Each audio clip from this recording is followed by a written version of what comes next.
அன்பிற்கினியவர்களே, இன்றைக்கு மறுபடியும் atrocity of thoughts. அது நம்ம எதுக்கு இதை சொல்கிறோம்னு சொன்னால், எண்ணங்கள் அனாவசியமாக நம்மை ஆக்கிரமிக்கும். Atrocity of thoughts and no mind. அது எப்படி மனமற்ற நிலைக்கு கொண்டு வருவது என்பதை பற்றி ஏற்கனவே ஒரு எபிசோடு பேசியிருக்கேன். இப்போ மறுபடியும் நான் என்னுடைய ஸ்பார்க்கில் வந்ததை ஃப்ளோவாக சொல்கிறேன், கேட்டுக்கோங்க, பார்த்துக்குங்க. இந்த உலகத்தில் நம்ம இருக்கிற கடைசி நொடி வரை எண்ணங்களால் மட்டும்தான் வாழ முடியும். அவர் நிர்விகல்ப சமாதி நிலையை அடைந்த ஒருத்தர் கூட அக வழியாக சென்று கொண்டிருக்கும் போதும் அவருக்குள்ளே இருக்கக்கூடிய ஒரு குறிப்பிட்ட தூரத்துக்கு பிறகு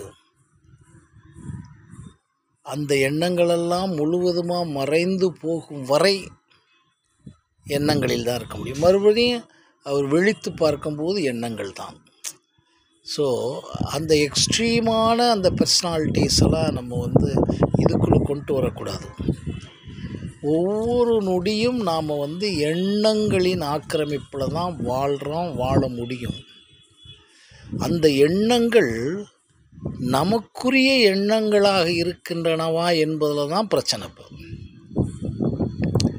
நாம் புரிஞ்சுக்கிற வேண்டிய விஷயம், ஒவ்வொரு மனிதனும் தனித்தனியானவன் என்பதை லட்சம் மடங்கு புரிஞ்சு உணர்ந்துக்கிறணும். இது செய்தியாக வச்சுக்கிறாங்க, எல்லாருமே தகவல் மாதிரி வச்சுக்கிறாங்க. எவ்ரிபடி இஸ் யூனிக், அது ஒவ்வொருத்தரும் ஒவ்வொரு மாதிரி தான் சார், அப்புறம் 5 விரலும் ஒன்றும் இல்லை, இப்படி சொல்லிக்கிட்டே நோ நோ நோ நோ. நம்ம சொல்லக்கூடிய சுயவியல் கோட்பாட்டின்படி ஒவ்வொரு மனிதனும் தனித்தனியாகவே தான் பிறக்கிறான். அவன் பல ஆயிரக்கணக்கான மரபணு திறன்களோடு வருகிறான். உடலை தனியாக வச்சுங்க. அந்த ஆயிரக்கணக்கான மரபணு திறன்களில் அவனுக்குரிய மரபணு திறனுடைய முதன்மை நிலை என்ன என்பதை கண்டுபிடித்து, அதுதான் அவனுக்குரிய மரபணு, அதனால் எழுகின்ற எண்ணங்கள் தான் அவனுக்குரிய எண்ணங்கள். அதான் வைக்கிறாங்க. நமக்குரிய எண்ணங்களில் நாம் பயணம் செய்தால் அங்கே உங்களுக்கு மற்ற எண்ணங்களுடைய ஆக்கிரமிப்பே வர முடியாது. அப்போ நமக்குள்ளே இருக்கக்கூடிய எண்ணங்களை நாம் எப்படி கவனிச்சுக்கிறோம்னு சொன்னால், அந்த எண்ணங்கள் எழும்போது மட்டும் நம்மளுடைய மரபணு திறன்களில் இருக்கக்கூடிய நேர்மறையான செயல்களில் முக்கிய விஷயம் ஈடுபடும் போது அது சம்பந்தப்பட்ட எண்ணங்கள் வந்துக்கிட்டே தான் இருக்கும். நீ ஒரு ஸ்போர்ட்ஸில் விளையாட்டில் போகிறாரு, அவர் மரபணு திறன்படி ஒரு பாடி ஸ்மார்ட் உள்ளவர், அவர் எப்படி அவர் ஜெயிக்க முடியும்னா அது சம்பந்தப்பட்ட அவர் தொடங்கி இருக்கக்கூடிய அந்த விளையாட்டில் என்னென்ன சம்பந்தப்பட்ட விஷயம் பூரா அவர் சேகரிக்க ஒரு எண்ணம் எழுகிறதல்லவா. இன்னும் நம்ம ப்ராக்டிஸ் பண்ணணும், இன்னும் நம்ம இதுக்கு உணவு முறையில் மாற்றணும், இன்னும் நம்ம பயிற்சி முறையில் மாற்றணும், மெத்தட்ஸ் முறையில் மாற்றணும் அப்படின்னு ஒவ்வொன்றுக்காக வருது இல்லைங்களா. அந்த எண்ணம் அந்த மரபணுத்திற்குரிய எண்ணமாக இருந்தால் அங்கே வேறு எண்ணங்கள் உங்களுக்கு அட்ராசிட்டி ஆகாது. பட் இன்னொரு விஷயத்தை நம்ம புரிஞ்சுக்கிறோம். நாம் இதை புரிவதற்கு முன்னாலே we are occupied with all the atrocity thoughts. Comparison மூலம் தாட்ஸ் வந்துடும், தேவையில்லாத கற்பனை மூலம் தாட்ஸ் வந்துடும், பேராசை மூலம் தாட்ஸ் வந்துடும், பொறாமை மூலம் தாட்ஸ் வந்துடும், மாயை மூலம் தாட்ஸ் வந்துடும், ஃபால்ஸ் ஈகோ ஆணவத்தின் மூலமும் தாட்ஸ் வந்துடும். பட் நம்முடைய தாட்ஸ்ன்னு இருக்கு இல்லைங்களா, அந்த தாட்ஸ் உங்களுடைய மரபணு. நான் திருப்பி சொல்கிறது காரணம், இது கொஞ்சம் எக்ஸ்ட்ரீமாக கூட சில பேருக்கு தெரியும். இது எப்படி நினைப்பீங்க? நோன்னு இந்த உலகத்தில் ஒவ்வொரு நொடியிலும் நீங்கள் மனமற்றும் எண்ணமற்றும் வாழ்வதற்குரிய ஒரு சின்ன விஷயம் இது. ஏதோ 10 நிமிடம் எண்ணமற்று போவது, தியானம் செய்தால் எண்ணமற்று போவது, யோகா செய்தால் எண்ணமற்று போவது, மந்திரங்களை உச்சாரணம் பண்ணினால் எண்ணமற்று போவது, ஜபம் பண்ணினால் எண்ணமற்று போவதெல்லாம் ஒரு டெம்பரவரி ப்ராசஸ்.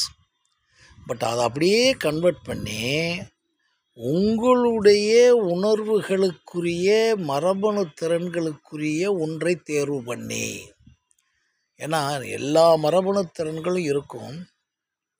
அந்த மரபணு திறன்கள் எது அதிக சதவிகிதம் வளர் நிலையில் இருக்கும். இப்போ நம்ம ஒரு மறுபடியும் உதாரணத்துக்கு சொல்லலாம். கமலஹாசன் என்பவர் நடிப்பில் பாருங்கள், அவருக்கு அந்த நடிப்பு என்ற ஜெனட்டிக்கல் டிஎன்ஏ இருக்குது. நடிப்பு என்பது பாடி ஸ்மார்ட்டாக இருக்கும். ஆனால் அந்த நடிப்பு என்பதில் அவர் நம்பர் 1 இருந்துக்கிட்டு தானே இருக்காரு.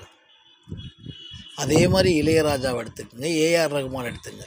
இவங்களுடைய அந்த மரபணு திறனுடைய சதவிகிதம் அது இன்னும் எக்ஸ்ட்ரீமாக போகும்போது தான் சைல்டு ப்ராடிஜியாக மாறும்.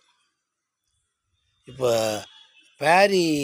ஐசக் பேரின்னு ஒரு பையன் 4 இயர்ஸ்லேயே பண்ணி இன்றைக்கி உலகம் முழுவதும் நாசா விஞ்ஞானிகளுக்கு கிளாஸ் எடுக்கிறார் அவர். நல்லா புரிஞ்சுக்கிறணும். இந்த இடத்துல நீங்கள் ஏதோ 5000 ஆண்டுகளுக்கு முன்னால் திருவள்ளுவரை 2000 ஆண்டுகளுக்கு முன்னால் திருவள்ளுவரை பேசுகிறது மாதிரி நினச்சிடாதீங்க. இன்றைக்கி அந்த பையன் இருக்கான். ஆமாம், எப்படி வந்துச்சு அவருக்குள்ளே இருந்து இவ்வளவும்? நாசா விஞ்ஞானிகள்கிட்ட பேசுகிறாரு. ஃபாரினில் இருக்கக்கூடிய எல்லா யூனிவர்சிட்டியில் இருக்கக்கூடிய எல்லா டிபார்ட்மெண்ட்டுக்கு இன்டர்வியூ பண்ணுறாங்க. மேத்ஸ் பண்ணுறாரு, எல்லாம் பண்ணுறாரு. வந்துக்கிட்டே இருக்குது. நம்ம விஞ்ஞானப்படி எப்படின்னா ஒன்றை நாம் தெரிந்திருக்கணும், அதில் பாண்டித்தியமாக இருக்கணும், வரும்னு சொல்லுவோம். அந்த இடத்துல தான் நீங்கள் புரிஞ்சுக்கிறணும், அவருடைய டிஎன்ஏவினுடைய உச்சக்கட்ட வளர்ச்சியில் இருக்கார். அதை கொஞ்சம் அப்படியே திருப்பி கொஞ்சம் மெய்ஞானத்துக்கு வாங்க. ரமணர் அவர் என்ன குருகிட்ட படித்து தவத்தில் போய் இருந்து அவர் ஞானியாக மாறினார். ஸோ அவருடைய மரபணு திறனில் நீங்கள் சில பேர் கேட்பாங்க, இறைவனுடைய அருள் அதில் நமக்கு பிரச்சனையே இல்லையே. இந்த இடத்துல ஒன்று நான் சொல்லி ஆகணும். நிறையா பேர் கடவுள் கொடுக்குறாரு, கடவுள் கொடுத்துருவார். யார் கொடுத்துருவாருன்னு சொல்லிக்கிட்டு இருக்கீங்க?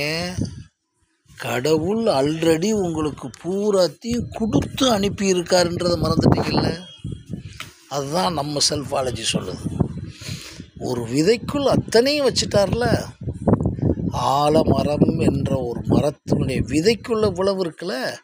இதே மாதிரி தானே உங்களுக்கு உங்களுடைய கருவறையில் ஒவ்வொருத்தரும் கொடுத்து அனுப்பியிருக்கிறாரு என்பதை நீங்கள் மறந்துட்டு மறுபடியும் ஏதோ சொல்லிக்கிட்டு இருக்கீங்க. ஆனால் அதை எடுப்பதற்குத்தான் உங்களுக்கு தெரியலை. அந்த எடுப்பதற்குத்தான் வள்ளுவனுடைய 2 குறளை மறுபடியும் இங்கே சொல்லுகின்றேன். எந்த மரபணு திறனில் நீங்கள் உங்களுக்கு ஈடுபட, ஜப்பான் ஃபிலாசபி இருக்கு பாருங்கள், ஐக்கிகாய் இருக்குல்ல, அந்த ஐக்கிகாயில் உனக்கு பிடித்த முக்கியம், நீ அதில் எதில் அந்த பிடித்த விஷயத்தில் எதில் இன்னும் நீ திறன்பட்டுருக்கேன்னு புரிய, அந்த 2 விஷயத்தை நீங்கள் கண்டுபிடிக்கிறதுக்கு யாராலையும் உங்களுக்கு பிடிக்கும். அதாவது நீங்கள் பர்பஸ் பண்ணி பிடிக்கிறது வேறு. சுவாமி விவேகானந்தர் சொன்னது மாதிரி ஒரு விஷயத்தை நமக்கு கிடச்சிருச்சுன்னா அதை நமக்கு பிடித்தது மாதிரி மாற்றிக்கிறதுன்றது செகண்டரி. பட் உங்களுக்கு பிடித்தது இருக்குல்ல, அதுதான் இன்றைக்கி ப்ரூவ் பண்ணியிருக்காங்கள்ல உலகத்தில். விஞ்ஞானிகள் ப்ரூவ் பண்ணியிருக்காங்க, மெய்ஞானிகள் ப்ரூவ் பண்ணியிருக்காங்க. இன்றைக்கி விஞ்ஞான கண்டுபிடிப்பு பூரா எல்லா பேரையும் போட்டு பார்த்துங்க. இன்றைக்கி இருக்க இணையதளம் வரைக்கும் வச்சுங்க. ஒருத்தர் கண்டுபிடிச்சார் இல்லைங்களா, அவருக்கு பிடிக்காமல் அத்தனை வருஷம் போராடி இருப்பாங்களா? எத்தனையோ பேர் 999 கண்டுபிடிச்சவர் கூட, அந்த விஞ்ஞானி கூட கடைசி வரைக்கும் அவர் அசரலையே. அப்போவும் என்ன சொன்னார்? எனக்கு இதெல்லாம் பயிற்சின்னார். நான் தோக்கலை, பயிற்சின்னார். அப்படின்னா என்ன அர்த்தம்? அதை நிறைய பேச வேண்டியது இருக்கும் ஒவ்வொரு தலைப்பாக. இப்போ இருக்கக்கூடிய போனாரே உசேன் போல்ட்னு ஒருத்தர் போனார். அப்படியே ஸ்போர்ட்ஸை எடுத்துக்கங்க, மியூசிக் எடுத்துக்கோங்க, நாட்டிய 64 கலைகளிலும் ஒருத்தர் வந்திருக்காரே. அதனால தான் சொல்கிறேன், கடவுள் உங்களுக்கு கொடுத்துக்கிட்டு இருக்காருன்னு சொல்கிறீங்க, கடவுள் நீங்கள் வேண்டிக்கிட்டு இருக்கோம்னு சொல்கிறீங்க. கடவுள் already has given whole universe to you. I can say you. ஒட்டுமொத்த பிரபஞ்சத்தையும் உனக்கு கொடுத்தாச்சு. அந்த பிரபஞ்சத்தில் இருக்கக்கூடிய ஆற்றலை பூரா உனக்கு கண்டுபிடிக்கிறதுக்கு உனக்கு 6வது அறிவதை கொடுத்தாச்சு. அந்த ஆற்றலை கண்டுபிடித்தது நீ எந்த இடத்துல இருக்கிறேன்னு கண்டுபிடிக்கிறதும் கொடுத்தாச்சு. நீ எப்படி இருக்கிறேன்றதுக்கு உங்களுடைய ஈடுபாட்டின் மூலமே கண்டுபிடிச்சி போகலாம்னு தெரியுது. மேனுவல் தானே. மேனுவலாக செஞ்சு பார்த்தீங்களா, ஆஹா நமக்கு தெரியுது, நமக்கு தெரியலை, ஆனால் இது மட்டும் நமக்கு இவ்வளவு ஈடுபட சொல்லுதே. சிற்பிகள் அவங்க செய்கிறத பாருங்கள். அந்த பானையை நெய்யக்கூடிய குயவர்கள், தங்க சிற்பிகள், கோல்ட்ஸ்மித், இப்படி நீங்கள் ஒவ்வொன்றா எடுத்துக்கிட்டு போனீங்கன்னா கட்டிடக்கலைகள், நாடகக்கலைகள், நடிப்பு கலைகள், பாட்டுக்கலைகள், பேச்சுக்கலைகள்னு சொல்லிக்கிட்டே போனீங்கன்னா அந்த ஒரு விஷயம் மட்டும் நீங்கள் மேனுவலாக தெரிஞ்சுக்கணும். சுவாமிஜி அழகாக சொல்கிறாங்க, நீ லட்சியத்தை வைத்துக்கொள், கனவுகான், வாழ்க்கையாக மாற்று. அந்த லட்சியத்திலே 24 ஹவர்ஸும் உங்களுடைய ரத்தம், உங்களுடைய மூளை, இதயம் எல்லாம் ஈடுபட செய். மனமெல்லாம் அப்படியே ஒரு நரம்புகளிலெல்லாம் பாய வச்சிரு அப்படின்னு சொல்கிறாரு. அந்த லட்சியத்தை அதை நம்ம இப்போ விஞ்ஞானமாக என்ன புரிஞ்சுக்கணும்னா, ஒவ்வொரு செல்லிலும் நீ பாய வச்சுக்க, மூளையில், இதயத்துலேன்னு சொல்லிக்கிட்டு இருக்காங்கல்ல. நம்ம செல்ஃபாலஜி என்ன சொல்லுதுன்னா, உடம்பில் இருக்கக்கூடிய 15 ட்ரில்லியன், இப்போ அது வந்து மொத்தமாக 37 ட்ரில்லியன் ஒரு கணக்கு சொல்கிறாங்க. அது கொஞ்சம் கூட இருக்கலாம், அப்படி வச்சுங்களேன். பல லட்சம் கோடி செல்களிலும் உங்களுடைய லட்சியத்தை பாய வைக்கணும்னு நம்ம செல்ஃபாலஜி சொல்லுகிறது. எந்த நேரமும் அதுவாகவே ஆயிடுவீங்க. நீங்கள் எதை நினைக்கிறாயோ அதுவாக ஆகிறாய் என்பது ரிசல்ட்டு. எதை நினைக்கிறாயோ அதுவாகவே ஓடி பயணம் பண்ணிக்கிட்டே இருப்பீங்க. ரிசல்ட் வர்றது 2வது. இப்போ உதாரணமாக இந்த பூமியில் ஒரு பெரிய காரியம் பண்ணணும்னு நினச்சிக்கிட்டீங்க, அதையே நினைக்கிறீங்க, கடைசியில் அதுவாகி அதில் ஒரு பெரிய உலகத்திலே பெஸ்ட் ஆஃப் த பெஸ்ட் ஆகுறதுன்னு ரிசல்ட்டு. பட் அந்த பெஸ்ட் ஆஃப் த பெஸ்ட் ஆகுறதுக்குள்ளே நீங்கள் பயணம் பண்ணிக்கிட்டு இருக்கும் போதே உங்களுக்கு விஷயங்கள் பிடிபடுதில்ல, அதுதான் விஷயம். உங்களை வேறு பக்கம் வராது. இந்த நம்ம ஏற்கனவே சொன்னோம்ல, நெகட்டிவ் சைடு வராது, நெகட்டிவ் தாட்ஸ் வராது, கம்பேரிசன் வராது, எதுவுமே வராது. ஆனால் அது எதில் தேர்வுப்படணும் உங்கள் லட்சியம்னா, உங்களுடைய மரபணு திறன்களிலேயே. அது எழுத்தாக இருக்கட்டும், பேச்சாக இருக்கட்டும், 64 கலைகள் எதாக இருக்கட்டும், எது வேணாலும் வச்சுங்க. அதை வந்து தியரி ஆஃப் மல்டிபிள் இன்டெலிஜென்ஸ் படி body smart, maths smart, musical smart, self smart இப்படி சொல்லிக்கிட்டு இருப்பாங்க. பிக்சர் ஸ்மார்ட், வரைவுத்திறன், எல்லாத்துலேயும் எதில் உங்களுக்கு கேட்ச் ஆகுதோ. நீங்கள் விளையாட்டுலேயே இருக்கீங்களா, விளையாட்டுன்னு சொல்கிறோம். இன்டோர் கேம் இருக்குது, அவுட்டோர் கேம் இருக்குது. ஒருத்தர் வந்து 100, 200 மட்டும் ஓடுவார், 400 ஓட மாட்டார். ஒருத்தர் 400, 1500 ஓடுவார், ஒருத்தர் 5000 மட்டும் ஓடுவார். வச்சுங்க, அதில் எது உங்களை அந்த இடத்துல என்ன சொல்லணும், அதை ஈடுபட வைத்து அதை தூண்டப்பட்டு அதில் நீங்கள் அமைதி அடைவீங்க பாருங்கள். அதை செஞ்சுட்டு வந்து ஒரு நாள் ஓடணுன்னு ஜெயிச்சிட முடியுமா? அப்படி நீங்கள் இருந்து செய்து கொண்டே இருந்தால் இந்த அட்ராசிட்டி ஆஃப் தி தாட் உங்களுக்கு நுழையவே. அப்போ அங்கே உங்களுக்கு ஆட்டோமேட்டிக்காக அந்த எண்ணங்களை பற்றிய மன உளைச்சல் இருக்காது. இந்த மனம் வந்து அந்த எண்ணங்களை வந்து அட்ராசிட்டி ஆக்காமல், வேறு எண்ணங்களும் தாக்காமல் உங்களுக்கு வந்து ஸ்டாண்ட் ஸ்டில்லாக அந்த லட்சியத்தை நோக்கி சுவாமி சொன்னது மாதிரி ரெடி ஆகிட்டிங்கன்னா தேர் இஸ் நோ மைண்டு. இதை கொஞ்சம் மைண்டில் போட்டு பாருங்கள். கஷ்டம்லாம் கிடையாது.